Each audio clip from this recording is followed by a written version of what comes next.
আরে মামা, হোলি বললেই সবাই মনে করে শুধু রং মেখে নাচ গান করা, কিন্তু এই রঙের আড়ালে যে এক ভয়ঙ্কর রাক্ষসের মৃত্যুর কাহিনী লুকিয়ে আছে তা কি জানো? হিরণ্যকশিপু নামে এক রাক্ষস তার নিজের ছেলে প্রহ্লাদকে মেরে ফেলার জন্য তার বোন হোলিকাকে ব্যবহার করেছিল, যার আগুনের শিখায় না পড়ার বরদান ছিল। সেই অহংকারে সে প্রহ্লাদকে কোলে নিয়ে জ্বলন্ত আগুনের মাঝে বসে পড়ে। কিন্তু ভগবানের মহিমা দেখো মামা, অবিনশ্বর বরদান থাকা সত্ত্বেও সেই রাক্ষসী আগুনে পুড়ে ছাই হয়ে যায়, আর ছোট্ট শিশু প্রহ্লাদ অক্ষত অবস্থায় বেঁচে ফেরে। সেই রাক্ষসীর ছাই বাতাসে উড়িয়ে মন্দের ওপর ভালোর জয় হিসেবে পালিত এই উগ্র বিজয় হল হোলি।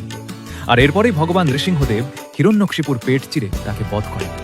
তাই মামা, আজকের দিনটা শুধু মুখে রং মাখার জন্য নয়, আমাদের ভেতরের রাক্ষসের প্রবৃত্তি আর স্বার্থপরতাকে ওই হোলিকা দহনের আগুনে পুড়িয়ে ফেলার দিন। তাই এসো, বিশুদ্ধ ভালোবাসা আর প্রাকৃতিক রঙে এই উৎসব পালন করি। আমাদের ফ্যাক্টস কোলা ফ্যামিলির সবাইকে জানাই হৃদয় থেকে শুভ দোলযাত্রা বা হ্যাপি হোলি মামা।